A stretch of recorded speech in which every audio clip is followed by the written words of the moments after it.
Assalamualaikum warahmatullahi wabarakatuh. Saya perwakilan dari kelompok 2 akan membacakan hasil diskusi kami, yaitu mengenai metode pendekatan manajemen dan sejarah manajemen, di mana anggotanya terdiri dari Muhammad Raihan, Nur Azikin, dan saya sendiri, Poppy Marlina.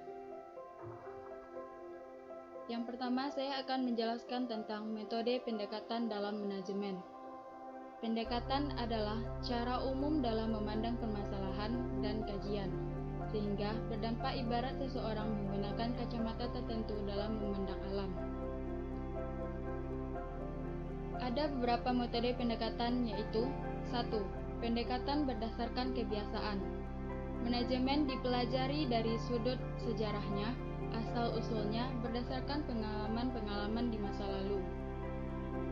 Yang kedua, pendekatan berdasarkan kelakuan antar individu. Manajemen dipelajari berdasarkan hubungan antar manusia, diakui tingkah laku hubungan manajer dengan bawahan, dan bawahan sebagai manusia. Yang ketiga, pendekatan berdasarkan kelakuan kelompok.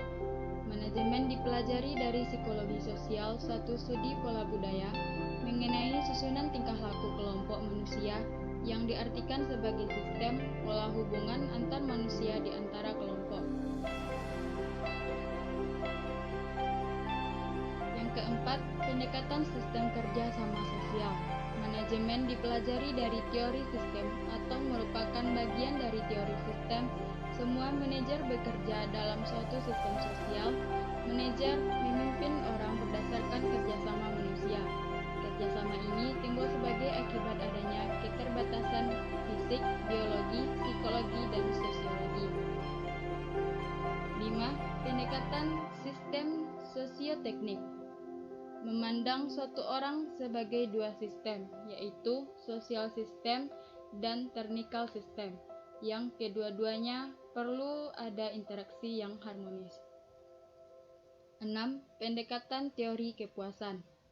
Merupakan pemilihan secara rasional yang dititik beratkan pada kepuasan rasional, logis, dan ilmiah. Yang ketujuh, pendekatan pusat komunikasi. Menekankan pentingnya peranan komunikasi bagi manajer. 8. Pendekatan matematis. Melihat manajemen sebagai suatu sistem proses dalam model-model matematik. Pendekatan ini dikenal sebagai operation research yang mendasarkan pembahasan pada pendekatan matematik. 9. Pendekatan situasional, yaitu mempelajari manajemen didasarkan pada sifat situasional internal dan eksternal orang pada saat tersebut. 10. Pendekatan sumber daya manusia, yaitu manajemen dipelajari dengan sumber daya manusia sebagai dasar kajian atau tujuan.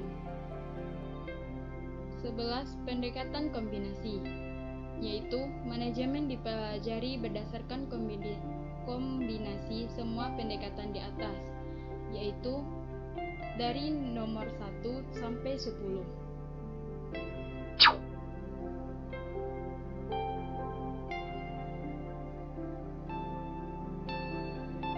Sejarah manajemen. Manajemen telah hadir dalam kehidupan manusia sejak tumbuhnya kebutuhan untuk bekerja sama mencapai tujuan.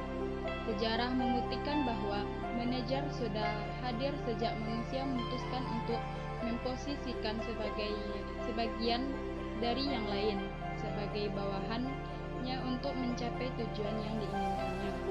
Pada tahun 1776, Adam Smith menerbitkan suatu doktrin ekonomi klasik yang memperkenalkan ide pembagian kerja agar menjadi lebih rinci dan berulang. Pada abad ke-18, itu pula terjadi revolusi industri bertujuan agar dapat menegakkan ongkos produksi seefisien mungkin.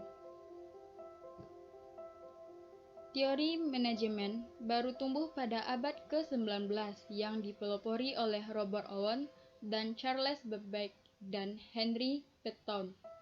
Dengan munculnya teori manajemen yang membahas beberapa hal yang kini dikenal sebagai bagian dari manajemen modern.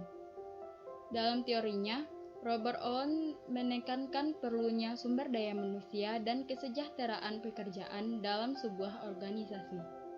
Menurutnya, dengan memperbaiki kondisi pekerja, tidak hanya memperbaiki kualitas hidup mereka sebagai pekerja, tapi dapat meningkatkan 50-100% produktivitas organisasi.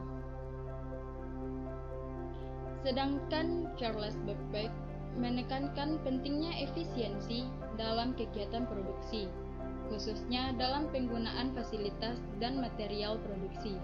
Sementara itu, Towen menekankan pada pentingnya manajemen sebagai ilmu dan pentingnya menekankan prinsip-prinsip manajemen. Mungkin hanya itu presentasi dari kelompok kami. Sekian dan terima kasih. Maaf atas segala kekurangan. Saya sudahi dengan Assalamualaikum warahmatullahi wabarakatuh.